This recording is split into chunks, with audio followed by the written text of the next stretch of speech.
Bueno, buenos días a todos. En primer lugar, agradecerles a todos los participantes por estar hoy con nosotros en esta cuarta reunión de nuestro ciclo de reuniones agronómicas.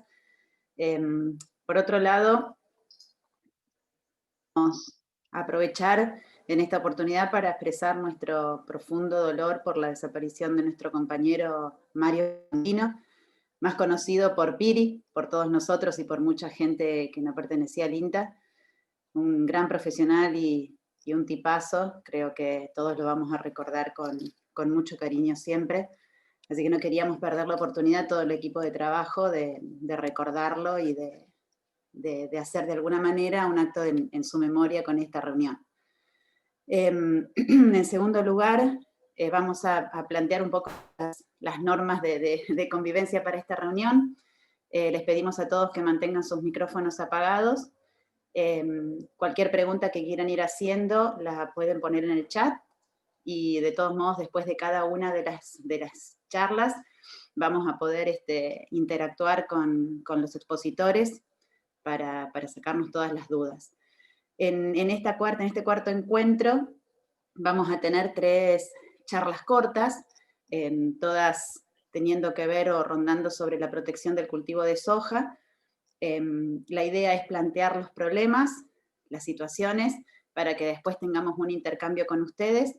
Así que esperamos que les guste la mecánica que estamos planteando. Y después también esta reunión va a estar grabada y va a estar disponible en el canal de YouTube de nuestra experimental, de la experimental de Rafaela. Les pedimos que se suscriban, así además de esta charla pueden acceder a todos los contenidos que se están produciendo en la experimental y que están en el canal.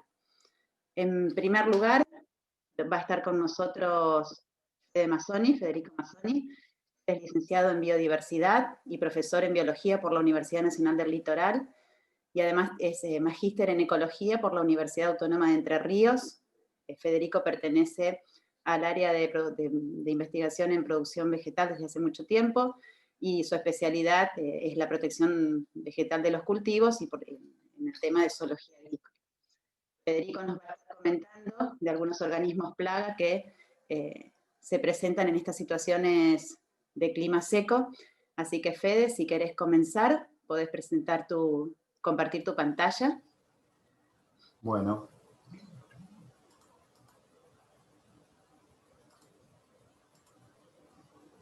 ¿Se ve? Sí, Fede. Sí. Bueno, muy buenos días a todos. Sí, nos parecía oportuno que, considerando un poco los pronósticos, en realidad los pronósticos trimestrales, ¿no es cierto?, y un poquito a largo plazo, por ahí darle lugar a algunos organismos que en general, año tras año, en las campañas agrícolas los dejamos de lado y muchas veces nos encontramos, en realidad están presentes en todas las campañas, pero bueno, cuando se dan determinadas condiciones del ambiente, climatológicas me refiero, incrementan en su número y muchas veces nos surgen las dudas en el medio de la campaña. Entonces dijimos, bueno, considerando que aún no está sembrado el cultivo, podemos darle lugar a discutir un poco, charlar un poco de este tipo de organismos. Así que, bueno, por eso es que trajimos la presentación a colación este día. Nos vamos a referir a los trips y arañuelas de la soja en periodos de sequía. Así se titula la presentación. Bien. Como les decía, tanto los trips como arañuelas, mosca blanca, son organismos que se presentan, son organismos, digamos, reductores de la fotosíntesis, a diferencia de los otros organismos que comúnmente nosotros estamos acostumbrados, como las isocas defoliadoras, donde encontramos una pérdida del área foliar. Es decir, este tipo de organismos los llamamos reductores de la fotosíntesis, ¿no es cierto? Y son plagas de tipo, o organismos de tipo esporádico, ¿no? No son plagas principales como anticarsia, es decir, la oruga de las leguminosas, la oruga medidora, sino que conforman un grupo de plagas esporádicas, es decir, que en determinados años, con determinadas condiciones, aparecen. Y en cuanto a lo que son los trips, pertenecen al orden Tisanoptera, que significa alas con flecos. ¿Por qué? Por las particularidades del adulto de los trips, como acá pueden ver en la imagen, Calliotris fascioli, el trip del poroto, en donde aparecen estos flecos en la ala, y de allí el nombre. En realidad hay 3 especies de trip que se presentan en el cultivo de soja, dentro de las cuales las más comunes son Calliotris fascioli, el trip del poroto, y Frankiniella schulze, el trip de los brotes, que lo encontramos en los brotes terminales o axilares, ¿no es cierto? Pero nos vamos a referir a aquellas que realmente incrementan las densidades poblacionales hasta muchas veces niveles críticos que debemos tomar alguna medida de control para poder bajar su nivel poblacional a valores que no causen perjuicio económico. Y ese es el Calliotris fascioli, ¿no? Bien. ¿Cuáles son las características morfológicas? Presentan un aparato bucal, bueno, son insectos muy pequeños, el adulto, acá se ven los flecos que hablábamos recién, y tiene un aparato bucal de tipo raspador, chupador, ¿no es cierto?, con el cual tienen estiletes que lo que hacen es succionar los jugos vegetales, es decir, perforan el tejido vegetal, se alimentan de la savia y en ese momento nos están causando distintos tipos de lesiones, ¿no es cierto?, o de daños en lo que es la fisiología de la planta. Ese era el adulto, y aquí les presento la ninfa, o las larvas también llamadas, ¿no es cierto?, es decir, los inmaduros. Como ven, carecen de alas y presentan este color amarillo. Esto es el embés de un foliolo de soja, es decir, la parte inferior del foliolo de soja, ¿no?, en donde presentan esta coloración amarillenta. Bien, recién decíamos que son organismos que se presentan con determinadas condiciones. ¿Cuáles son esas condiciones? Los periodos de sequía durante el verano, ¿no es cierto?, en la primavera y el verano, altas temperaturas medias y las plantas en estrés hídrico o en estrés térmico hídrico. Esas condiciones hacen que se disparen las poblaciones y incrementen, digamos, sus densidades poblacionales. Como antecedentes, esto ocurrió en la campaña 2008-2009, donde acá podrán ver en diciembre y en enero las precipitaciones fueron muy inferiores a la serie histórica, es decir, a las lluvias normales, así como también en la campaña 2017-2018, en donde acá pueden ver en azul lluvias de 29 milímetros, 24 milímetros en febrero, 11 en marzo, es decir, valores muy inferiores a la normal.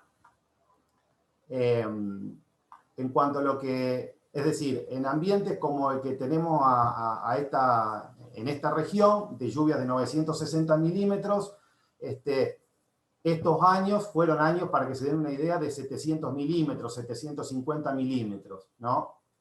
Y en cuanto a las temperaturas medias, acá podemos ver en naranja, superiores a la serie histórica o superiores a la normal, ¿sí? Bien, ¿cuáles son los pronósticos? Como es ya bien sabido, bien conocido por todos, tanto en octubre, noviembre y diciembre se pronosticó lluvias por debajo, precipitaciones por debajo de la normal, en un 45-50%, como acá podemos ver, y temperaturas medias por encima de los promedios históricos, es decir, por encima de la normal también entre un 40 y un 50%.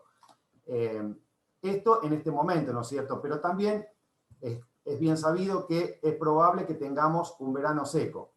Entonces, es un buen momento para presentar estos organismos, hablar un poco de la bioecología y entender un poco cómo se comportan para poder tomar las mejores decisiones cuando ya tengamos el cultivo implantado, ¿no es cierto? Y estemos haciendo las recorridas y los monitoreos semanales en el campo. Bien, en cuanto a el ciclo biológico, los huevos los encastran los adultos en el tejido vegetal, no son visibles a simple vista, esto hay que verlo con una lupa, y aparecen las ninfas de color amarillo, como recién se las mostré, o las larvas, larvas 1, larva 2, es decir, 2 estadios larvales que son visibles, se ven en el en vez, es decir, en la parte de abajo de los folíolos.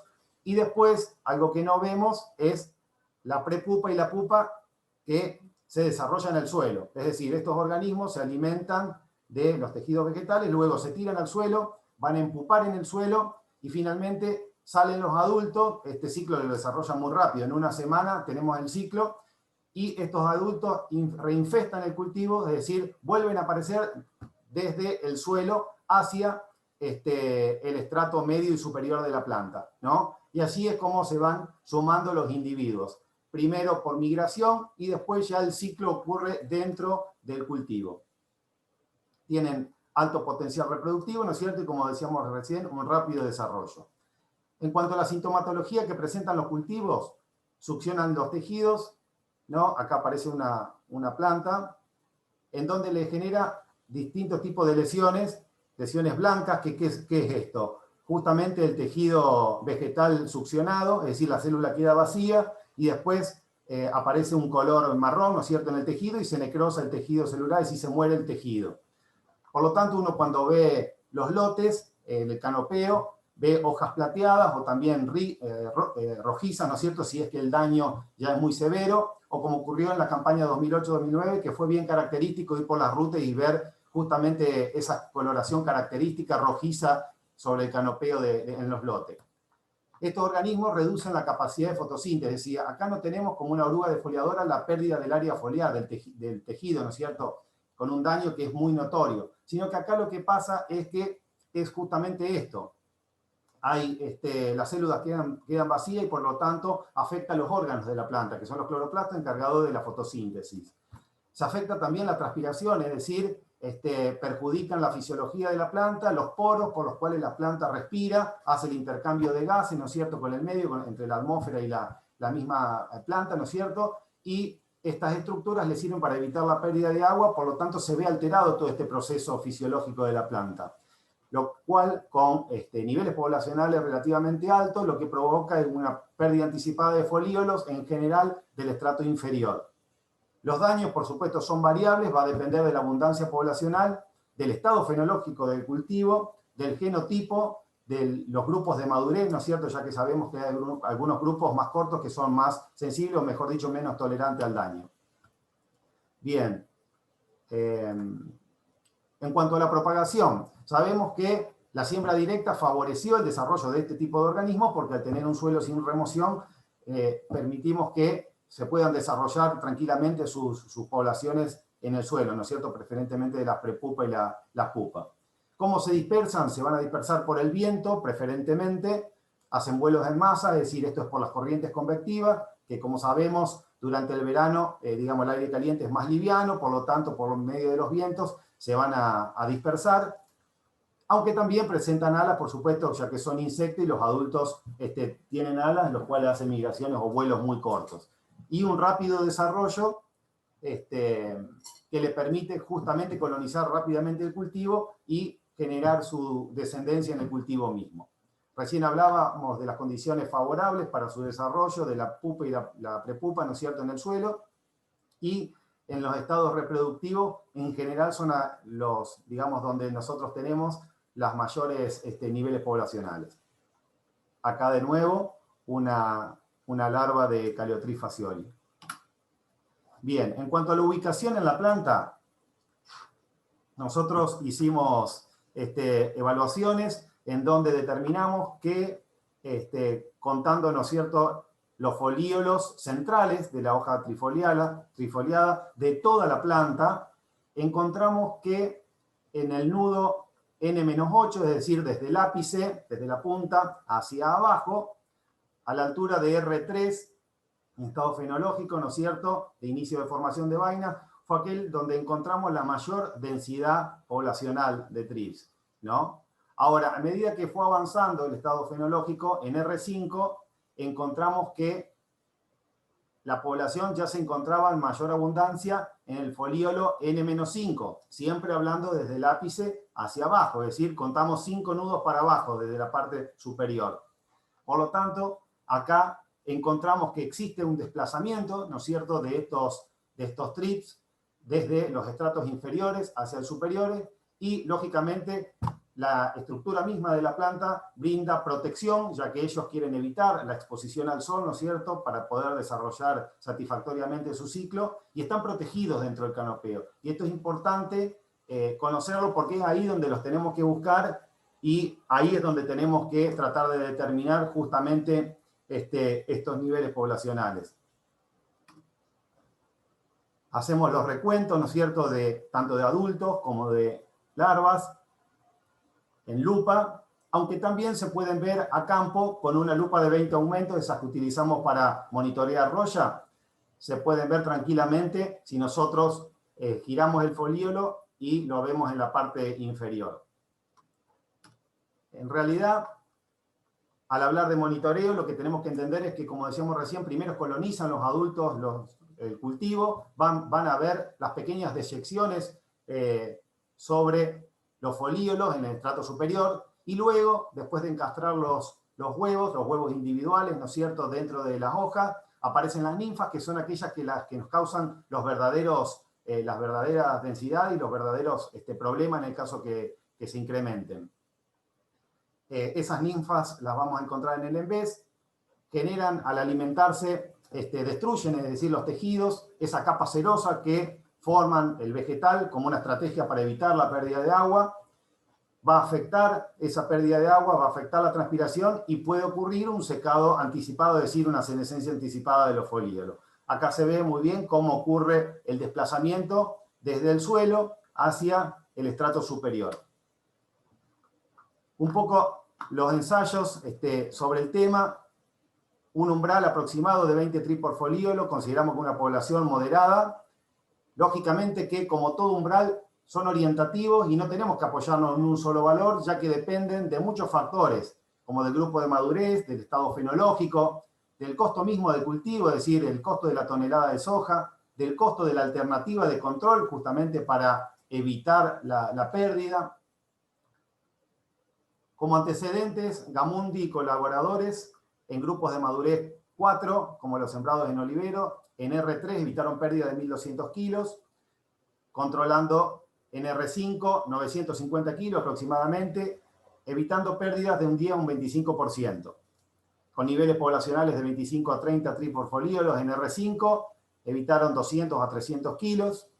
Otros antecedentes de Fernando en INTA Marco Juárez y colaboradores con niveles de infestación de 70 ninfas por folíolos en R5, en los testigos, haciendo aplicaciones en postemergencia, o sea, en cobertura total con estos productos. Lograron buenos controles, 94% con estos productos y 70% aproximadamente con Con Jorge en Rafaela, con grupos de madurez 4 largos, aproximadamente poblaciones de 98 tri por folíolos, interviniendo en R5, evitamos pérdida de un 24%, que para el cultivar de Don Mario correspondieron a 939 kilos por hectárea.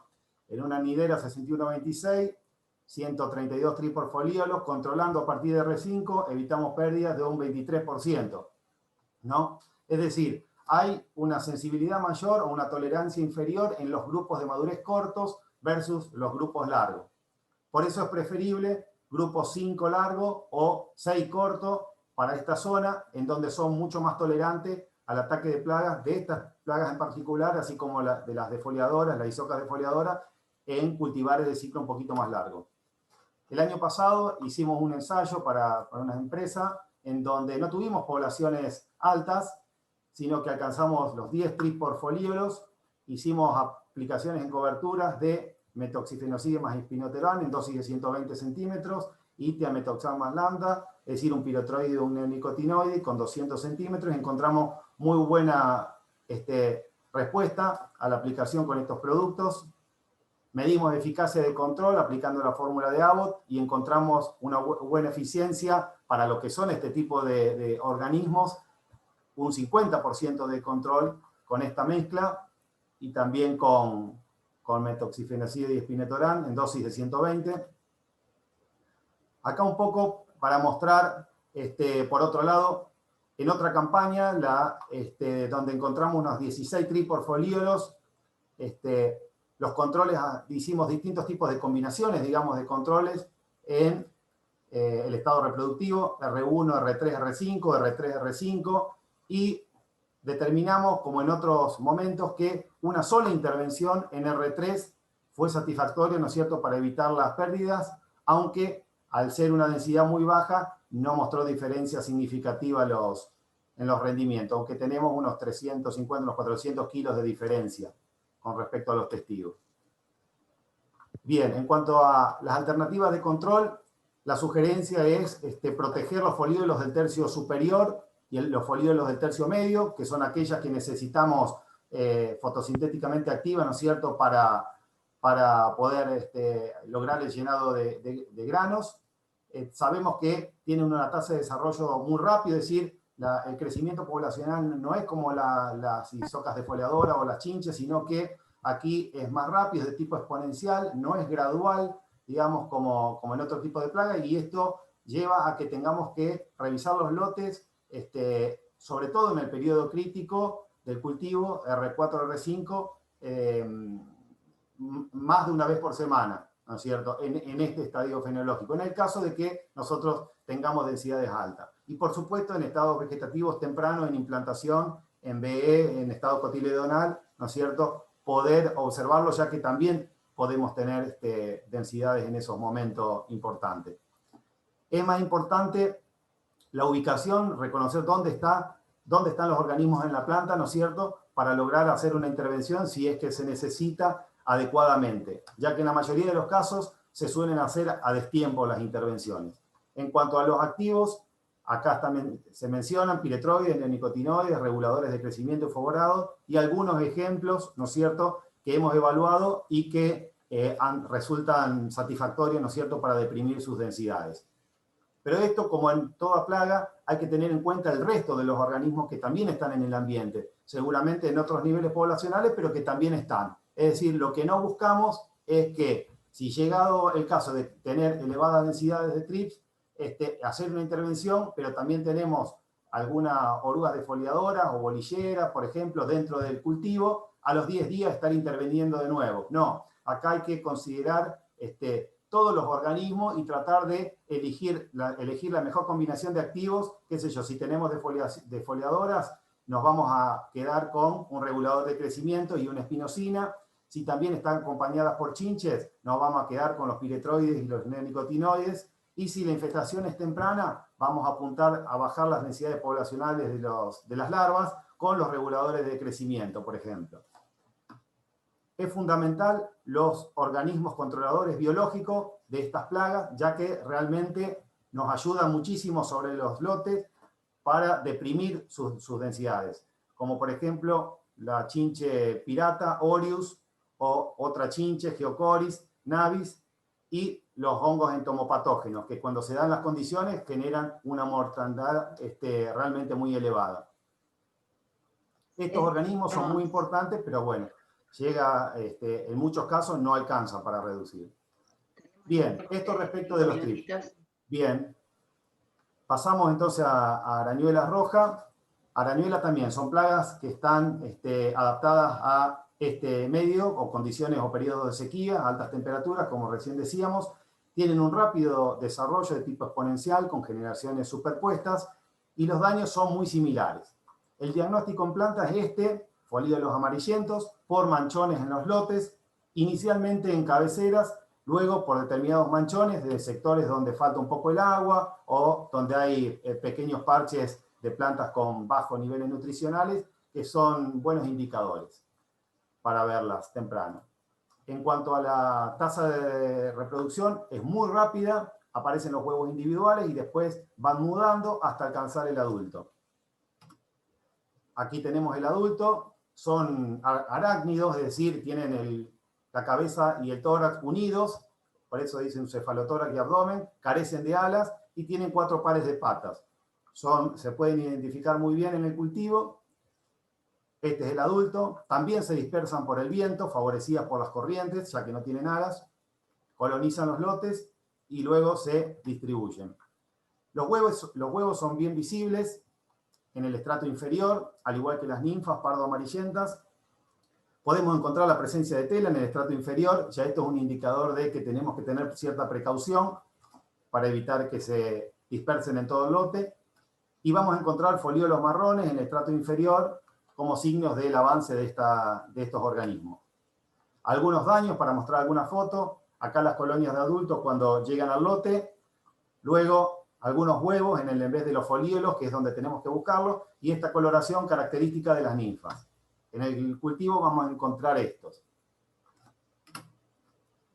También hay que tener en cuenta la vegetación adyacente, es decir, mirar las alfalfas, mirar los tréboles, ya que son unos buenos indicadores de la presencia de arañuelas en el ambiente. Las generaciones en general tenemos tanto de en este caso, como abajo las arañuelas, suelen ocurrir generaciones en los estados vegetativos y luego infestaciones mayores en los estados reproductivos. Pero acá lo que quería destacar es tratar de evitar las aplicaciones tempranas, a pesar de que veamos la plaga, principalmente en los estados de B5, B6, B7, es decir, muchas veces entramos con los graminicidas antes del cierre del entresurco o con algún herbicida postemergente y se aprovecha la entrada de máquina con algún piretroide. Bueno, hay que tratar de evitar esto porque, como les decía recién, realmente los enemigos naturales o los organismos benéficos van a regular las densidades de estas plagas y justamente van a evitar que nosotros tengamos una resurgencia temprana. Es decir, si nosotros aplicamos acá, lo que vamos a lograr que al cabo de 2 semanas después del periodo de residualidad, controlamos la plaga, pero matamos a los enemigos naturales, por lo tanto vamos a tener una resurgencia de plaga más temprana. Y acá para destacar que en el caso de arañuelas muchas veces encontramos altas densidades, 60 por folíolo, 70, 80, pero que luego son muy sensibles a las condiciones ambientales y de venir una lluvia, caen las poblaciones abruptamente y colapsan. Y por lo tanto el daño ya se licúa. En cuanto a la protección, en los folíolos del tercio medio y superior, es importante detectar esa ubicación en la planta, ya que si tenemos arañuelas en el estrato medio y superior, ya realmente el daño está consumado, por eso hay que tratar de monitorear los lotes y seguir para ver esta evolución, ya que la población también, al igual que los TRIP, crecen desde abajo hacia arriba, y evitar la formación de tela, ¿no es cierto? Como recién les decía, las lluvias provocan un descenso poblacional porque afecta parámetros, digamos, de la supervivencia. Fertilidad, longevidad de las hembras, de los inmaduros. El periodo crítico donde hay que tratar de hacer foco es R4, R5, aunque pueden aparecer con el inicio de formación de vainas, ¿no es cierto? De nuevo, evitar las aplicaciones tempranas, ya que son contraproducentes, así como también, ¿no es cierto?, los piretroides, porque justamente puede haber una resurgencia más temprana de la plaga. Acá hay algunos activos que funcionan muy bien en el caso de que haya que intervenir y tener en cuenta, como decía recién, otros organismos, las chinches, las tucuras, orugas, que también se pueden presentar. Y una cosa hay que tener en cuenta, es el estrés fisiológico por sequía, por falta de agua, ¿no es cierto? Pero como vimos recién, otra cosa es el estrés fisiológico con la presencia de estos organismos en donde realmente, digamos, se afecta su fisiología y la planta le cuesta mucho poder desarrollar el ciclo normal. Así que bueno, no sé si estamos en tiempo, nada más. Muchas gracias.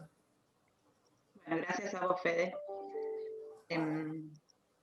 Por ahora no tenemos ninguna pregunta en el chat. Si alguien quiere hacer una pregunta, puede pedir la palabra. Si no, también las podemos hacer al final de las 3 charlas.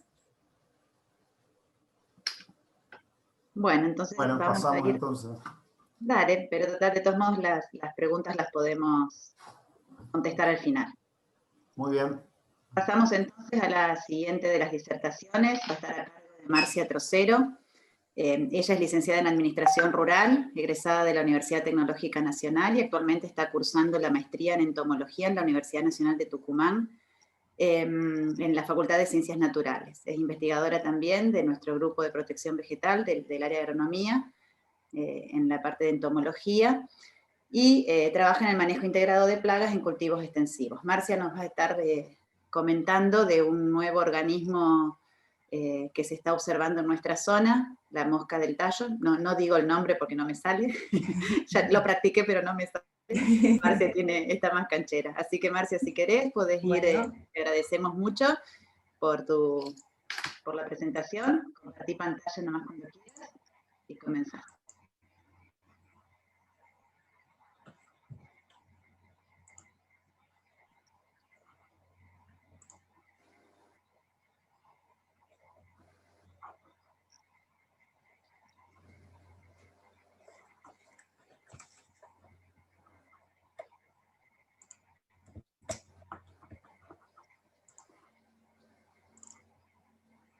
Buenos días a todos. ¿Se escucha bien? Sí, perfecto, Marcia. Buenos días a todos. Yo les voy a estar hablando, como les comentó Vero, de la mosca del tallo de la soja en el centro de Santa Fe. Les voy a comentar cómo la encontramos, qué es lo que estuvimos viendo en el tema de bibliografía, y después qué fue todo lo que los trabajos que estuvimos haciendo en esta zona. Bueno, como varios saben, esta campaña, la 19-20, recorriendo y monitoreando los lotes de soja, nos encontramos que algunas de estas plantas presentaban en sus tallos este barrenado. Como no sabíamos bien de qué se trataba, juntamos muestras, colectamos las larvas y pupas que íbamos encontrando y las llevamos al laboratorio a esperar que emerjan los adultos para poder identificarlos. Una vez identificándolo, llegamos a que pertenece al orden Diptera, que es de la familia Agromyzidae, del género Melanagromyza, y la especie es Melanagromyza sojae. Ahora bien, ¿cómo es el ciclo de vida de esta especie? Esta especie decimos que tiene metamorfosis completa, por lo cual pasa por una etapa de huevo, larva, pupario y adulto. Las hembras colocan los huevos, lo hacen de manera endófica en el dorso de las hojas, cercano a las nervaduras. Se dice que cada hembra pone alrededor de 171 huevos aproximadamente, y estos tienen una fecundidad de un 80%, o sea, son bastante fértiles. Este periodo dura aproximadamente de 2 a 4 días. Luego eclosionan las larvas. Estas larvas, una vez que nacen, son de un color más blanquecino, y a medida que va pasando el tiempo se van haciendo un color más amarillento. Cuando nacen las larvas, lo que hacen es perforar la nervadura más cercana, atravesándola, y luego se van dirigiendo por el pecíolo de las hojas hasta llegar al tallo. Una vez que llegan al tallo, comienzan a barrenar el tallo, y antes de finalizar el ciclo, realizan este orificio de salida para que una vez que emerge el adulto pueda salir por acá. El pupario también lo realiza dentro del tallo. Esta larva tiene 3 instares larvales, mide aproximadamente de 2 a 3 milímetros, y el periodo de larva dura entre 7 a 12 días. Una vez que termina el periodo de larva, pasa a pupa. Esta pupa también mide de unos 3 milímetros, es de color amarillento, y a medida que van transcurriendo los días y que se acerca la emergencia del adulto, se va tornando un color más castaño, oscuro, y dura entre 6 a 12 días. Luego emerge el adulto. Este adulto es muy pequeño, también mide de 2 a 3 milímetros, y dura aproximadamente de 5 a 16 días. El ciclo de vida, desde que la hembra pone el huevo hasta que nacen los adultos, varía de 16 a 26 días, y se encuentra muy influenciado por la temperatura. Se dice además que este insecto puede tener de 4 a 5 generaciones al año. Esto va a depender mucho de las temperaturas cálidas, de si hay altas precipitaciones, alta humedad y demás. Con respecto a la identificación taxonómica que hicimos para llegar a la especie, con respecto a la pupa podemos ver que se ve la parte de la disposición que tienen los espiráculos posteriores. Estos espiráculos tienen de 6 a 7 poros alrededor de un cuerno truncado central. Y para hacer la identificación taxonómica de los adultos, lo que se mira más de todo es la morfología que tiene el ala. El ala de los adultos tiene una vena costa engrosada, que está acá, hasta llegar a la vena M+1+2, y después en esta figurita podemos ver la vena subcosta que se une a la R1. Bueno, ¿cómo es la distribución de esta especie? Sabemos que es una especie que es originaria de Asia, y estos puntitos marcan todos los lugares donde se la detectó. Como podemos ver, está en la mayoría de los continentes. Con respecto a lo que pasa en América del Sur, el primer registro se dio en 1985 por Gassen y Schneider. Luego el doctor Gerson Guedes la encuentra en Río Grande do Sul, Santa Catarina y Paraná. Después la doctora Cepar la encuentra en el departamento de Goiás, en la sabana brasilera. Y en Brasil están reportados que hay pérdidas de rendimiento hasta el 21% en algunos lotes de soja. Después aparece en Paraguay en el 2015 y en el 2017, y en la campaña 2015 y 2016 dicen que en sojas tardías hubo una alta incidencia en las etapas reproductivas de cultivo, donde se vio afectada hasta el 100% de las plantas y hubo pérdida de rendimiento. En Bolivia aparece en 2019, y también la reportan en 2019, y también observaron más o menos algo similar a lo que pasó en Paraguay, que hubo una infestación con un promedio del 70% y hubo pérdida de rendimiento. Acá en Argentina se encontró en diciembre del 2019. Bueno, con respecto a Argentina, el primer reporte de esta especie en Argentina se dio en diciembre de 2019 en la provincia de Córdoba, en la zona de Jesús María. La encontraron en el cultivo de garbanzo, que fue el primer reporte en cultivo de garbanzo, y la identificaron los chicos de Alejandro Vera y el grupo de zoología de la Estación Experimental Obispo Colombres. Luego nosotros en marzo del 2020, acá en Rafaela, también la encontramos por primera vez en el cultivo de soja. A su vez, en Entre Ríos, Adriana Saluso de INTA Paraná también la encontró en el cultivo de soja. Y en mayo del 2020 ya la encontraron en Tucumán, en soja y en poroto. Bueno, una vez que la encontramos, lo que comenzamos a hacer fue hacer monitoreos en el departamento Castellano y en el departamento San Cristóbal. Los puntos que se pueden ver en el mapa, los puntos rojos, corresponden a los sitios que realizamos los muestreos, desde Ceres hasta el sur del departamento Castellano. El tamaño de los puntos nos indicaría el porcentaje de incidencia con la que la encontramos. Los puntos más grandes corresponden, donde hubo mayor incidencia, corresponden a lotes de siembra tardía, o lotes que se sembraron luego de la cosecha del girasol. También podemos ver que hay dos triangulitos acá en el departamento 9 de julio, en General Obligado, que fueron reportes que también nos llegaron, que encontraron Melanagromyza. Si todos estos datos los volcamos a un gráfico de frecuencia, se puede ver que del 70% de las estaciones que muestreamos, pudimos ver que el 41% aproximadamente presentaba daños entre un 10 y un 20%. De las 790 plantas que hicimos muestreo, el 21% de estas tenían daños con presencia de Melanagromyza, o que tenían daños, o sea, que tenían los tallos o las ramificaciones barrenadas.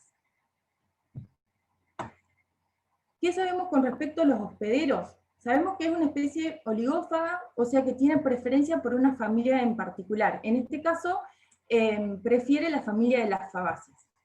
En este gráfico podemos ver algunas de las especies más comunes, como ser, bueno, en nuestra zona el caso de la soja, de alfalfa, melilotus. Con respecto a los muestreos, es importante realizar los muestreos desde las etapas iniciales, no solo para saber si estamos ante la presencia de este insecto o no, sino también para ver si está, qué nivel de infestación estamos teniendo en los lotes. Lo que hacemos es recolectar al azar 10 muestras de plantas, de 10 plantas cada uno. Lo primero que hacemos nosotros, la mayoría de los daños los encontramos en la base del tallo. Entonces es importante tratar de cortar las plantas lo más cercano a la raíz posible. Luego realizamos cortes longitudinales en todos los que son tallos y ramificaciones, y así vamos a poder ver las galerías, y también podemos observar las pupas o las larvas.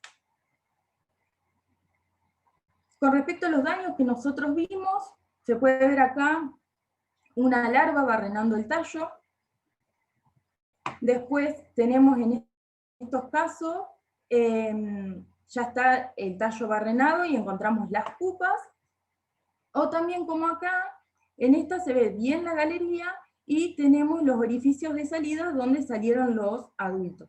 Generalmente cuando salen los adultos, lo que podemos ver es que el tallo se torna, dentro del tallo se torna más rojizo. Por lo general los daños los encontramos, como les dije antes, en la base del tallo y, bueno, y en algunas ramificaciones, pero en la mayoría de las plantas están concentrados en la base del tallo. Bueno, después otra de las cosas que se nos fue presentando y que decidimos analizar un poco es qué pasa con la fecha de siembra y con los distintos genotipos. Para esto realizamos 4 fechas de siembra. La primera fecha de siembra la hicimos el 28 de noviembre, la segunda el 23 de diciembre, la tercera el 17 de enero, y la cuarta fecha fue el 2 de febrero. En cada fecha de siembra se sembraron 10 genotipos diferentes y los evaluamos a estos 10 genotipos en cada fecha. Si nosotros observamos este gráfico de plantas infectadas en función de los tratamientos, podemos observar que hubo diferencia significativa y que las 2 primeras fechas de siembra se diferenciaron estadísticamente de las 2 segundas fechas de siembra. O sea, la primera y la segunda fecha de siembra tuvieron menor porcentaje de plantas afectadas que la tercera y la cuarta fecha. También otra de las cosas que podemos observar acá es que en la primera y la segunda fecha de siembra nos encontramos con varios muestreos que no tenían ningún tipo de daño, mientras que en la tercera y la cuarta fecha no hubo muestreo que no tenga daño. Todos los muestreos presentaron algún tipo de daño. Después, con respecto a genotipos, en el gráfico podemos ver el porcentaje de plantas afectadas en función a los 10 genotipos que evaluamos. En este no encontramos diferencias significativas. Sí pudimos observar que los genotipos de ciclos más largos podrían llegar a tener un mayor porcentaje de plantas afectadas, pero estadísticamente no hubo diferencia, así que bueno, es algo que tenemos que seguir estudiando a ver qué pasa con los cultivares de ciclos más largos. Bueno, el efecto de Melanagramisa sojada en vainas. Este es un trabajo que hizo Sebastián Swill, donde él observó el número de frutos potenciales, o sea, ya sea flores o vainas de distintos tamaños, abortadas con un grano o más granos, y por el otro lado también observó el número de vainas productivas, o sea, todas aquellas vainas que tenían un grano o más. Eso lo hizo en función a la planta y a las distintas partes de la planta. Él dividió la planta en 3 estratos. El estrato inferior, del 0 al 30%, después el estrato medio, del 30 al 70%, y el estrato superior, que sería la última parte de la planta. A su vez dividió la planta en tallo principal y en ramificaciones. Lo que se puede ver que las ramificaciones inferiores, las columnas negras son las plantas que tuvieron Melanagromyza y las columnas blancas son aquellas plantas sin Melanagromyza. Entonces lo que se pudo ver es que en las ramificaciones inferiores, las plantas que tuvieron Melanagromyza tuvieron menor cantidad de frutos potenciales y menor cantidad de número de vainas productivas. Pero después, y acá sí tuvimos diferencia significativa en las ramificaciones inferiores. Si nosotros después analizamos las ramificaciones medias, podemos ver que si bien no hubo diferencia significativa, habría más vainas, mayor cantidad de vainas productivas y mayor cantidad de número de frutos potenciales en aquellas plantas que tuvieron Melanagromyza. O sea, podríamos llegar a decir que si bien disminuyó la cantidad de vainas en las ramificaciones inferiores en la planta, compensaría en las ramificaciones medias de la planta. Pero bueno, esto se dio en la campaña 2019-2020, donde fue muy buena, donde la planta no tuvo estrés hídrico, tuvo absolutamente todo disponible para poder hacer esa compensación. Después en este gráfico inserto, lo que él evaluó fue del conjunto de plantas que tenían Melanagromyza y el conjunto de plantas sin Melanagromyza, qué cantidad de nudos tenía los conjuntos de plantas. Y como pueden ver, no hubo diferencia, los dos grupos tuvieron la misma cantidad de número de nudos. Otra de las preguntas que nos planteamos en el grupo fue ver qué pasa con la soja BT. Si bien sabemos que la soja BT tiene eventos tolerantes a ciertos lepidópteros, queríamos saber a ver qué pasaba con este insecto en la soja BT. Para esto lo que hicimos fue evaluar 22 genotipos de diferentes grupos de madurez. Dentro de estos había diferentes cultivares.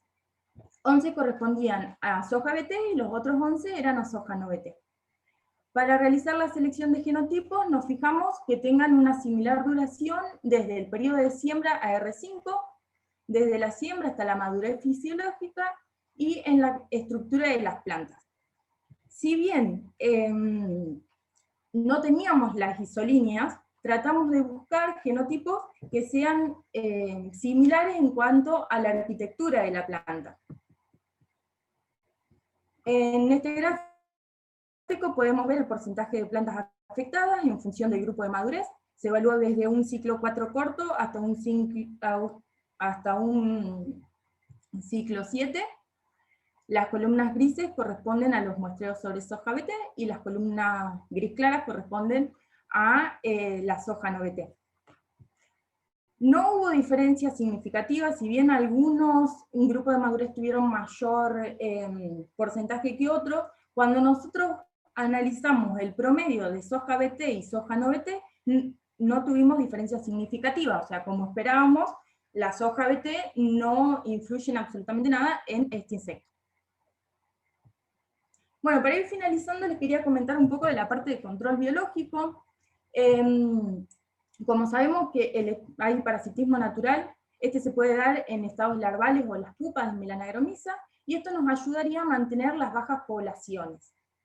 El porcentaje varía según la ubicación, el clima y la fecha de siembra. Hay bibliografía que citan que esta tasa de parasitismo puede alcanzar un 70%, y en Brasil y en Paraguay encontraron un himenóptero parasitando las pupas, que es Sintomophus parisi, y nosotros lo que encontramos acá fueron dos parasitoides. Uno corresponde a la familia Pteromallide, y el otro corresponde a la familia Diapride. No sabemos la especie todavía, es una tarea pendiente, pero bueno, tampoco sabemos qué porcentaje de parasitismo tuvimos. Lo importante de esto es saber que tenemos controladores biológicos que están naturalmente en el ambiente, y por eso es importante cuidarlos. Bueno, las consideraciones finales. Como pudieron ver, se visualizaron daño en la parte inferior del tallo, sobre todo, y en las ramificaciones. Las plantas que presentaron galería fueron asintomáticas, o sea, externamente no nos dábamos cuenta de qué plantas estaban barrenadas y cuáles no. No hubo reducción en la altura ni en número de nudos, y en el general de la planta no hubo estructuras florales. Si bien yo en unas diapositivas atrás les había dicho que hubo diferencias en el estrato inferior, pudimos observar que en el total de las plantas no hubo diferencia entre las plantas con daño de Melanagromyza y sin daño de Melanagromyza. No pudimos constatar que haya una pérdida de rendimiento a causa de Melanagromyza, por lo cual hoy por hoy todavía no la podemos considerar en esta zona que sea una plaga, porque como bien ustedes saben, para poder considerar a un insecto que sea plaga, tiene que haber una pérdida de rendimiento y tiene que haber una pérdida económica. Nosotros hoy, en la campaña pasada que evaluamos, no constatamos que haya pérdida de rendimiento. Bueno, encontramos los parasitoides de pupa de Melanagromyza, por eso es importante no efectuar controles innecesarios para otro tipo de insectos, porque corremos el riesgo de estar eliminando estos parasitoides, y bueno, y en sí los parasitoides de la mayoría de las plagas, básicamente. Por eso es importante que si se tiene que hacer algún tipo de aplicación, que se haga con productos que sean más amigables con el ambiente y que no influya sobre los insectos benéficos. Nosotros hoy lo que recomendamos son prácticas culturales, como ser la rotación de los cultivos. Como les dije antes, esta especie prefiere la familia de la Fagaceae, entonces tratar de rotar y no estar sembrando alguna de las, o sea, soja sobre soja, o soja sobre alfalfa o algo de eso, tratar de hacer rotaciones de cultivo. Y como pudimos ver también, es importante tratar de evitar las siembras tardías porque la planta estaría más expuesta a las mayores densidades poblacionales de Melanogaster. Bueno, y obviamente es importante hacer un monitoreo desde las etapas tempranas del cultivo para saber si están o no ante la presencia de este insecto. Y otra de las cosas es que no duden en consultar, que nos reporten si la encuentran, para así nosotros poder seguir investigando y poder seguir viendo cómo es la distribución y qué está pasando con este insecto en este cultivo. Así que bueno, muchísimas gracias. Como decimos siempre, esto no es un trabajo de una sola persona, hay todo un equipo atrás que está ayudando para poder llevar a cabo todas las actividades del área. Así que muchas gracias. Gracias a vos, Marcia. Muy clara la explicación. Esto sería estar previniendo antes de que se convierta en plaga y tener conocimientos sobre un insecto que ya lo es en otros países. Así que me parece muy acertada tus explicaciones. Tenemos algunas preguntas para vos. Preguntan aquí si hay presencia de estímulo en los hospederos alternativos en esta época. ¿Hay presencia de adultos? Bueno, los adultos todavía no los encontramos, estuve probando con trampas pegajosas y demás, pero no los encontré. Sí, lo que estuve justo el viernes, encontré pupas y larvas en los tallos de alfalfa. Pero bueno, todavía no estoy 100% segura que sea la misma especie, estoy esperando que, tengo las pupas en el laboratorio, estoy esperando que emerjan los adultos, para poder identificarlo y saber si se trata de la misma especie que está en soja. Pero igual lo encontré en muy baja densidad, o sea, creo que muestré alrededor de 30 tallos y encontré 3 pupas y 2 larvas. La siguiente pregunta tiene relación con esto, se refiere a si se encontró en alfalfa. Pero así que bueno, ya está respondido. Parece que sí, todavía no estoy 100% seguro de que sea esa. Así que la semana que viene seguro que les digo. Y otra pregunta, si frente a una campaña con limitantes hídricas, ¿es esperable que veamos algún problema con esta especie? Y no sabría decir, pero bueno, nosotros, por lo que pudimos ver del trabajo que les mostré que hizo Seba, pudimos ver que hubo pérdida de frutos productivos en el estrato inferior de la planta, pero con las condiciones que tuvimos la campaña pasada, la planta lo logró compensar. Si estamos ante una situación de estrés hídrico, calculamos de que si hay daño, la planta no lo pueda compensar como pasó en esta campaña, de que fue muy buena. Así que veremos qué pasa esta campaña, que seguramente va a ser completamente diferente a esta que pasó.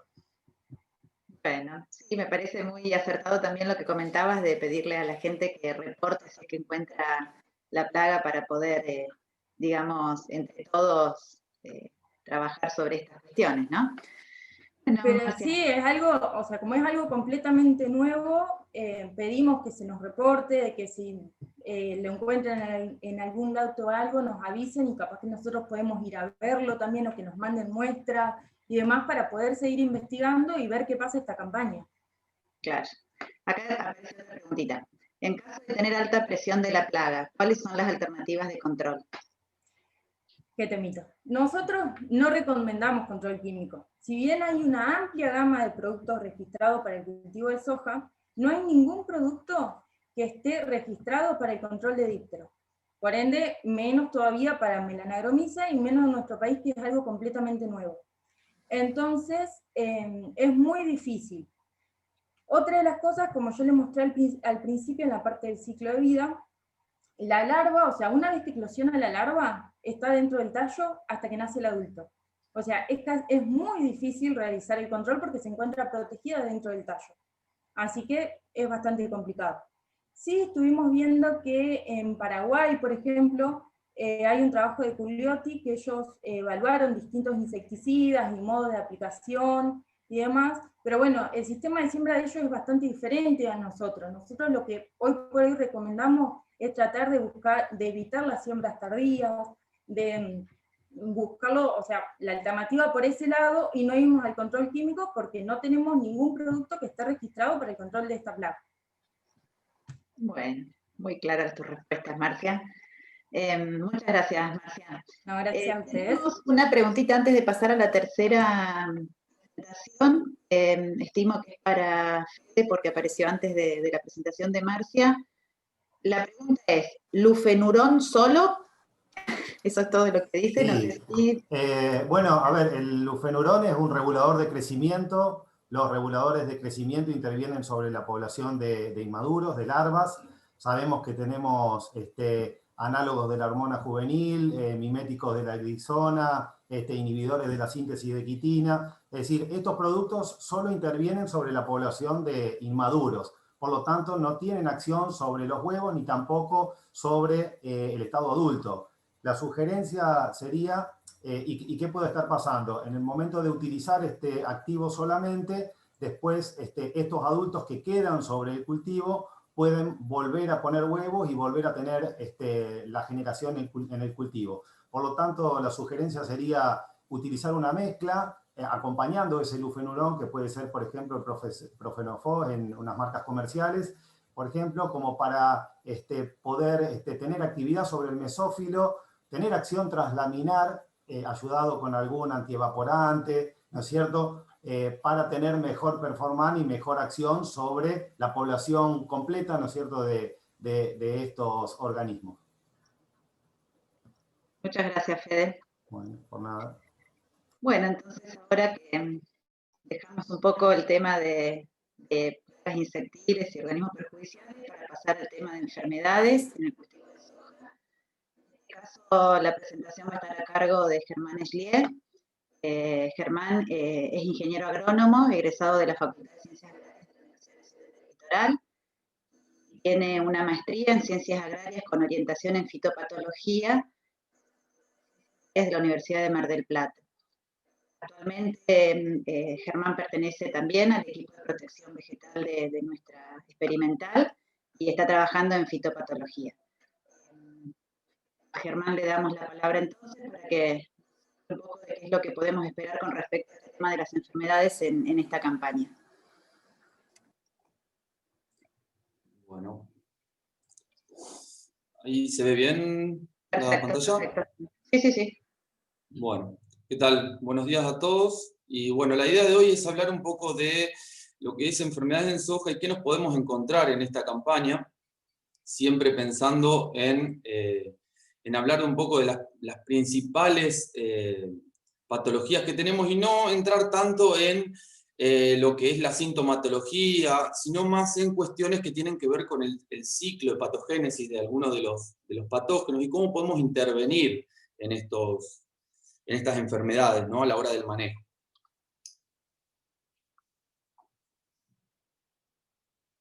Un segundito.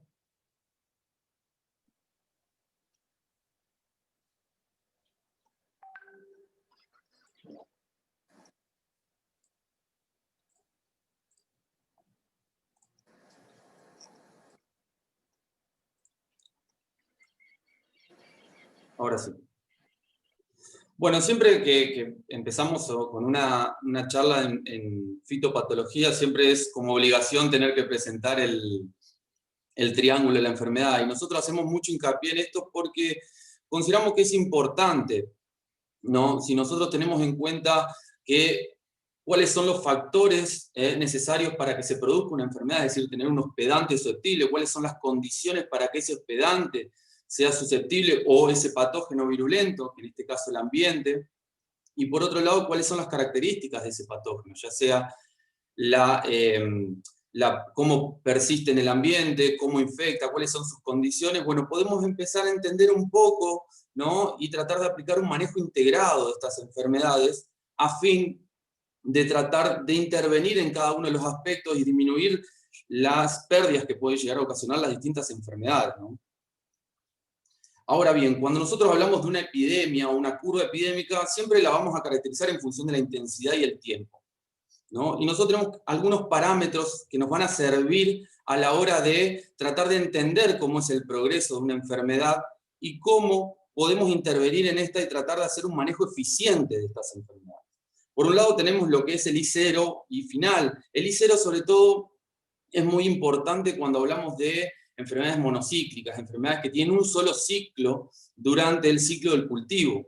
Y ese I0 es lo que llamamos el inóculo inicial, es decir, la cantidad de enfermedad con la que vamos a empezar, o la potencia de esa enfermedad si se dan las condiciones. Por eso es tan importante para las enfermedades monocíclicas. Sin embargo, ya cuando hablamos, como las enfermedades de fin de ciclo, que son policíclicas, es decir, que tienen varios ciclos durante el cultivo, nosotros vamos a darle más importancia a lo que es la tasa de incremento, que nos va a dar una idea de cuántos ciclos durante el ciclo de cultivo puede generar esa enfermedad. Y así su intensidad. Y obviamente, bueno, ¿cuál es la duración de esa epidemia? Normalmente vemos que algunas enfermedades se comienzan a expresar en, por ejemplo, estadios reproductivos. Entonces, el T0 va a ser en inicio de estadios reproductivos hasta la madurez del cultivo, por ejemplo. Eso va a depender de cada una de las enfermedades. Y eso nos va a dar una idea de cuándo debemos intervenir. Siempre tener en cuenta, si estamos hablando de una enfermedad monocíclica o policíclica, vamos a tratar de ubicarnos o tratar de saber en qué momento de esa curva estamos para ser eficientes. Porque siempre tenemos que entender de que cuando el progreso de un patógeno se hace exponencial, siempre la eficiencia de nuestra estrategia de manejo va a ser menor que cuando nosotros lo aplicamos al inicio de esa curva epidémica. ¿Por qué? Porque estamos exponiendo nuestra estrategia ante una alta intensidad o una alta densidad del patógeno. Por eso su eficiencia cae. Ahora bien, nosotros ya entrando en lo que son las enfermedades de la soja, nosotros las vamos a dividir, como ya lo han visto seguramente, en enfermedades vasculares y enfermedades foliares. Dentro de lo que son las enfermedades vasculares, vamos a hablar de los patógenos que persisten en el suelo, que son habitantes del suelo, y también patógenos que pueden provenir desde la semilla. Generalmente estas enfermedades van a generar condiciones o de muerte de plántula en los estadios iniciales del cultivo, o ya senescencia anticipada de las plantas, y van a requerir siempre que son todas las acciones que nosotros podamos hacer previo a la siembra. Es decir, una vez que ya la tenemos en el lote, prácticamente no tenemos muchas herramientas, o no tenemos, para controlarlas. Ahora bien, y por otro lado tenemos lo que son las enfermedades foliares. Estas enfermedades que ya se manifiestan en las etapas vegetativas y reproductivas del cultivo, y que nos pueden generar también problemas de patógenos en semilla, como lo vamos a ver más adelante, y siempre van a ser acciones que podemos realizar previo a la siembra o durante el cultivo. Ahora bien, entrando ya en un grupo de patógenos, lo que llamamos el complejo de Dampinoff, y decimos Dampinoff porque todos los patógenos pueden causar pudrición de plántulas, ¿no? Y lo que tenemos que tener hacia grandes rasgos es que son todos patógenos monocíclicos y necrotróficos, es decir, su supervivencia va a estar tanto en rastrojo, en semillas pueden estar, y sobre todo en suelo, como puede ser Pythium, Rhizoctonia, Phytophthora, Fusarium, bueno, y lo que tenemos que tener en cuenta es que siempre las condiciones de agua libre alrededor de la siembra y emergencia, ya sea por compactación, drenaje deficiente, o mucha cantidad de precipitaciones durante la emergencia, nos van a generar condiciones predisponentes para este tipo de enfermedades. Y a la hora del manejo, entender que el uso de curasemillas, la efectividad puede ser errática o baja si las condiciones son benignas para el patógeno. Tengamos en cuenta que generalmente son patógenos habitantes del suelo, y estamos exponiendo a lo que mencionábamos hoy, una estrategia de manejo donde la densidad del patógeno es muy alta. Pero siempre esas efectividades de las estrategias va a estar de la mano con una semilla de calidad. Es decir, si nosotros tenemos una semilla que no tiene buena sanidad o buen vigor, difícilmente tengamos un éxito en la estrategia. Por eso también como mencionamos al principio, hay que tener mucho cuidado con las condiciones ambientales entre floración y madurez, que nos van a determinar la calidad de esa semilla, sobre todo si nos vamos a guardar la semilla para la campaña siguiente. Ahora, dentro de las vasculares también ya tenemos otro tipo de enfermedades, como puede ser síndrome de muerte súbita, ¿no? Que esta enfermedad ya se expresa en estados reproductivos avanzados del cultivo de soja, y el agente causal, bueno, de mayor prevalencia son Fusarium tucumaniae, en menor medida virguliforme, hay otras dos especies, pero estas dos son las que mayor prevalencia encontramos. Prácticamente hoy, a cualquier lote que vayamos, vamos a encontrar una planta o rodales de plantas de esta enfermedad. Lo que vamos a ver siempre es una clorosis internerval. Cuando nosotros arrancamos esas plantas, vamos a ver una degeneración de las raíces, una pudrición, corte longitudinal, y vamos a ver esa degradación de la médula. y en condiciones de infecciones de mayor intensidad podemos llegar a ver esa coloración rojiza o rosácea, producto del patógeno, del Fusarium. Generalmente la encontramos en incidencia baja y su severidad puede ser variable. Ante condiciones de estrés la severidad puede ser mayor porque estamos afectando la translocación de agua en el cultivo, producto de esa degeneración de los haces vasculares. En cuanto al manejo, nosotros, por lo que hemos visto y trabajos que se han hecho, los tratamientos de semillas no tienen buen efecto, al igual que las rotaciones, porque son patógenos no solo habitantes del suelo, sino que también pueden colonizar otros cultivos. Y la estrategia de manejo que mejor resultado daba es la elección de cultivares. Tenemos comportamiento diferencial de cultivares. O cualquier cosa, bueno, me preguntan, yo les puedo pasar trabajo de la gente de Marco Juárez que hace estos perfiles sanitarios en función de síndrome de muerte súbita.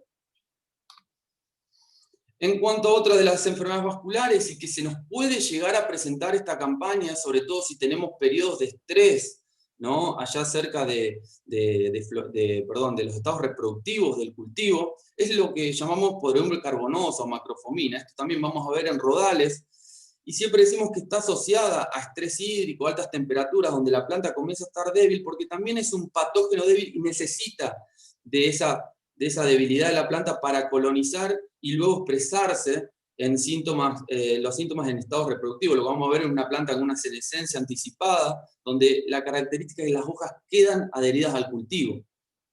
Cuando nosotros sacamos la planta, vamos a ver que esa corteza del tallo, de la base del tallo, se empieza a desgranar y vamos a ver esas puntuaciones negras que son los microesclerosios. Esa es una característica de la enfermedad.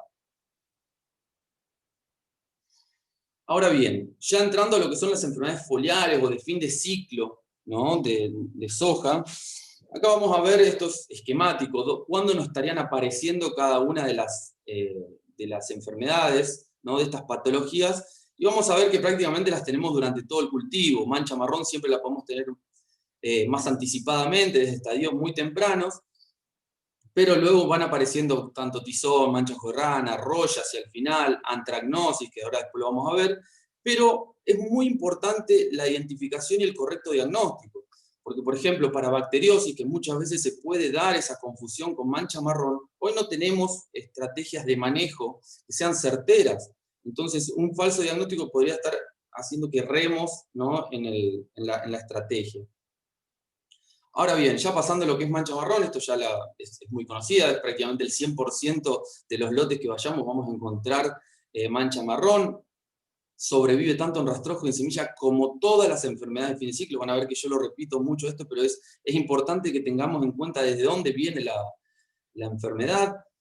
Es muy dependiente del manejo, es decir, sobre todo el espaciamiento entre surcos, el ciclo, el grupo de madurez del cultivo, y va a depender mucho de los años niña y niña, como vemos ahí en la diapositiva. ¿Por qué? Porque es una enfermedad que comienza a ascender verticalmente, ¿no? Debido a la lluvia, por el salpicado de la lluvia. Entonces, muy dependiente de eso, es decir, desde el rastrojo infecta las hojas basales y luego va ascendiendo.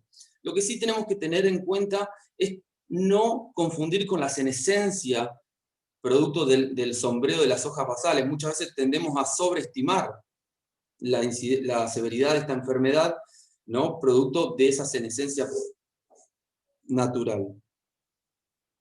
Ahora bien, a la hora del monitoreo, nosotros siempre recomendamos un monitoreo de altura de planta con síntomas, es decir, nosotros hacemos un recuento de a qué porcentaje de altura se encuentran los síntomas de la enfermedad, y en función de eso le vamos estimando umbrales en porcentaje. Y además a eso, sumarle una valoración de 4 grados, por ejemplo, como la propuesta por Ivankovich y Lavilla, de lo que es el cierre del entresurco, es decir, cuánto cubierto está, porque eso va a favorecer o no el ascenso vertical de la enfermedad.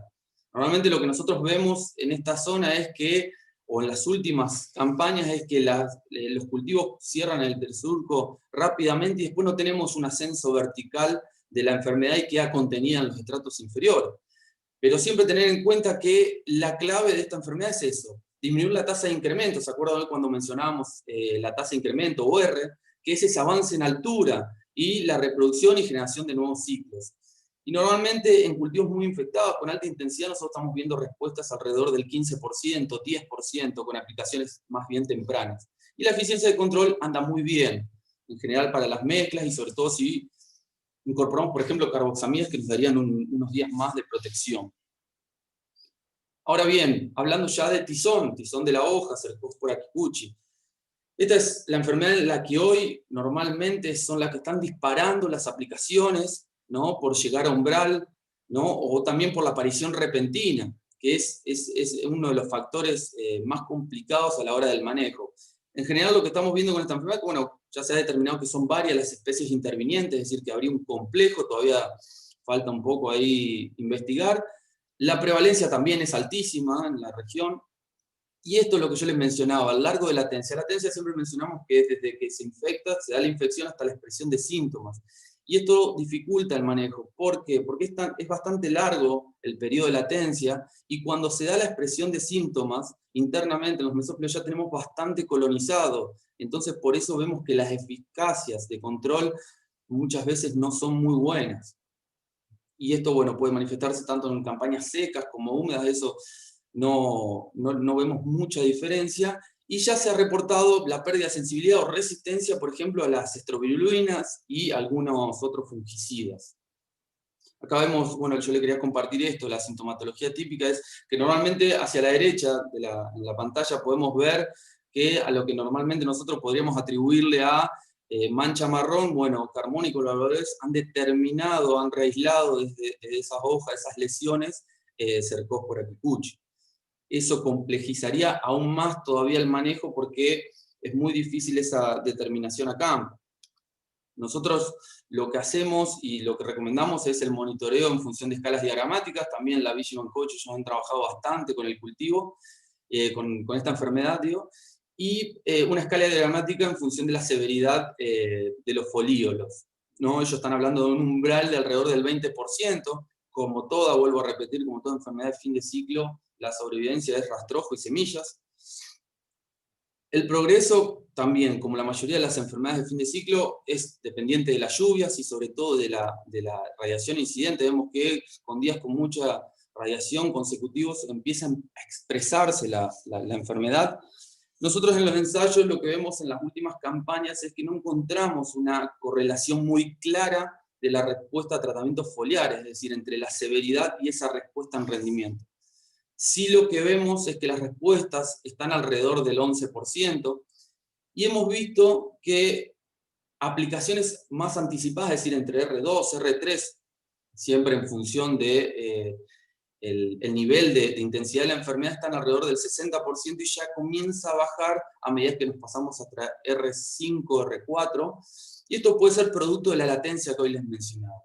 Por eso hablamos siempre, clave para el cultivo, para el manejo de esta enfermedad, digo, es disminuir la tasa de incremento y, sobre todo, evaluar la intensidad, es decir, cómo venimos en el progreso de la enfermedad, el correcto diagnóstico, como hoy les mencionaba, por esto de la sintomatología que puede variar, y esto de anticiparse, es decir, llegar un poquito antes quizás nos estaría dando un plus a la hora de la eficiencia de control. Ahora bien, esto es un estudio como para mostrarles estas dos enfermedades, un estudio que hicieron Sillón y Malián en 2016, y vemos que la prevalencia, como les mencionaba, es prácticamente del 100% de los lotes, y la severidad, tanto de mancha marrón como cercospora, están por encima del umbral en todos los lotes evaluados acá en el centro de Santa Fe. Es decir que hoy la severidad en R4 prácticamente en todos los lotes, cuando nosotros hacemos los monitoreos también, vemos que supera ese umbral. Es decir, que más bien estamos llegando tarde, y sería hoy Cercospora la que nos va a definir esa intervención o no. Y por otro lado, nosotros hemos hecho algunos estudios, y en la campaña 2018-2019, en la cual teníamos bastante intensidad de Cercospora kikuchi, de tizón, lo que vimos es que estos fueron aplicaciones en R4. La eficacia del control fue bastante baja, es decir, cayó bastante. Fue una campaña en la cual se disparó tizón prácticamente en los ensayos, y lo que veíamos es que había una buena eficiencia cuando incorporábamos carboxamidas, y una baja eficiencia, vamos a ver en las primeras barras sobre todo, que son triazoles y estrovirulinas, pero en estas formulaciones teníamos mayor proporción de estrovirulinas, por lo que esa eficiencia evidentemente era más baja, y la podemos evidenciar en el tratamiento donde teníamos 2 estrovirulinas. En cambio, cuando incorporamos la carboxamida aumentábamos esa eficiencia, y el tratamiento con triazol y estrovirulina, este tratamiento particularmente, era que tenían la formulación mayor cantidad de principio activo de triazol. Ahora bien, como también para ir cerrando, y una de las últimas, enfermedades, y que tenemos que tener mucho cuidado a la hora de, si nos vamos a guardar esas semillas, son Anthragnosis, Colecotrichum truncatum.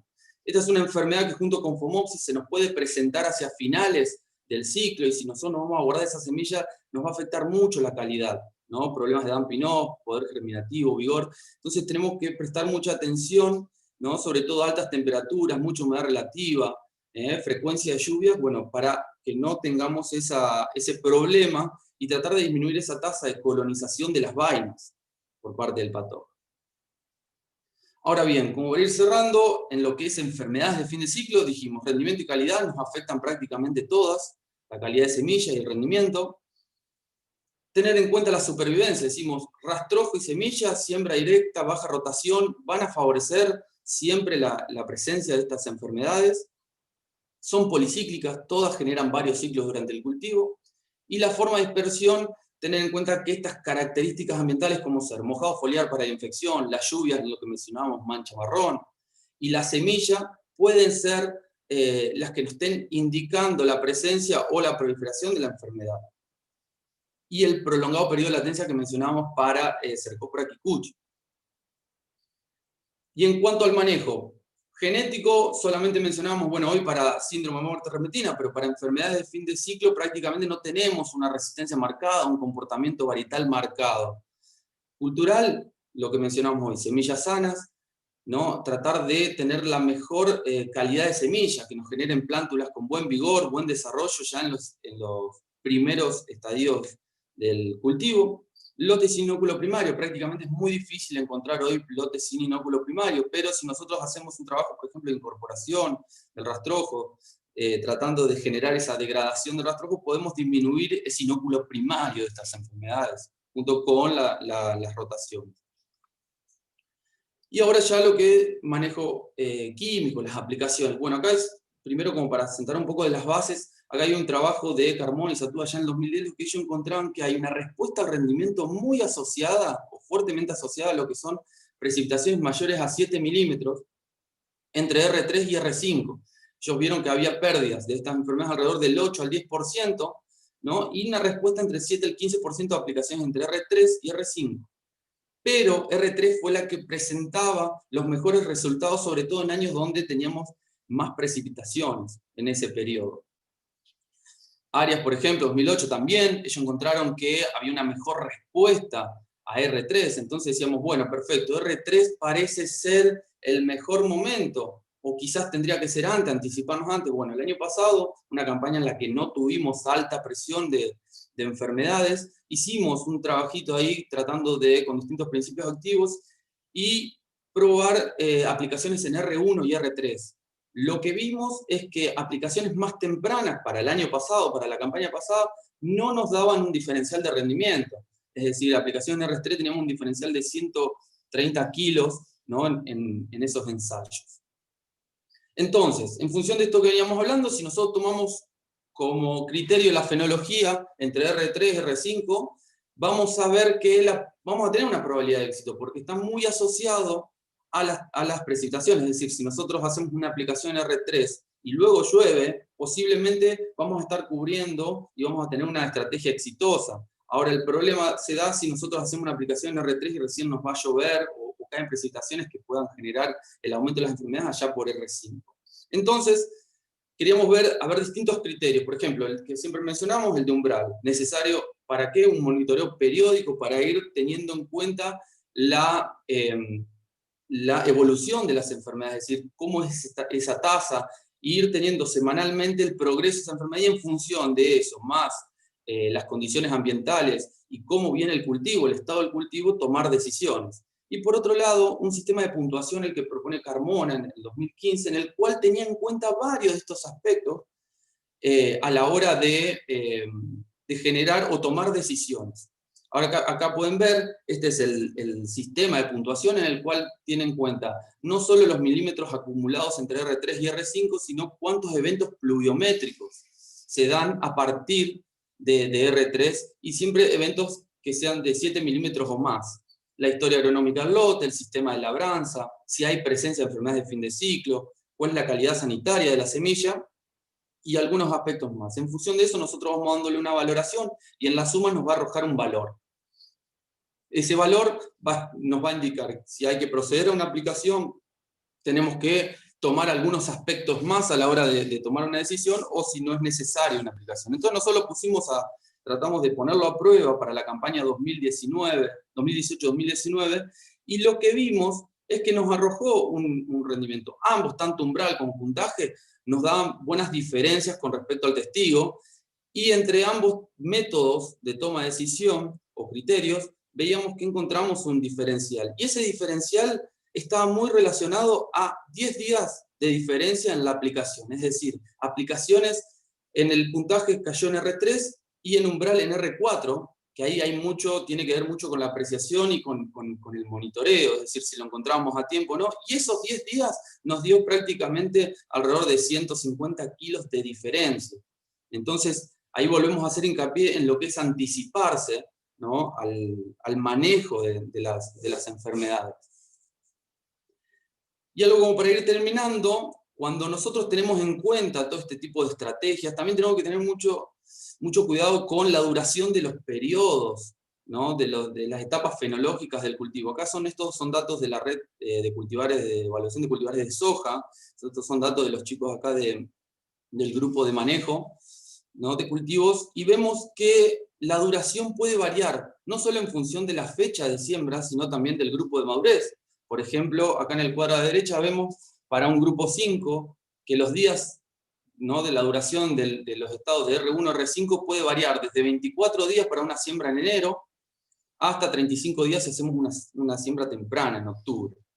Ahora bien, si nosotros desglosamos aún más, por ejemplo, tomando un ejemplo, siembras en noviembre y diciembre para grupos de madurez 5, 6 y 4, vamos a ver que también hay mucha variabilidad en función de la fecha de siembra y el grupo de madurez. Entonces, tener en claro esto, junto con la persistencia del fungicida, si nosotros mencionamos que, por ejemplo, una mezcla de una estrovirulina con triazol, o una mezcla de triple, que le incorporamos una carboxamida que nos puede estar dando alrededor o 20 días, o una mezcla triple un poco más, 25, 30 días, bueno, en función de eso y el nivel de enfermedad, es decir, vamos viendo en qué parte de la curva, lo que mencionamos ahí al principio, como vemos acá en el gráfico, en qué parte de la curva estamos, vamos a poder tomar mejores decisiones y incorporar o ubicar esa protección en función del ciclo de cultivo. Por ejemplo, si nosotros hacemos una aplicación en R1, como les mostraba hoy, quizás estamos llegando demasiado temprano y no vamos a estar protegiendo, por ejemplo, el periodo crítico del cultivo.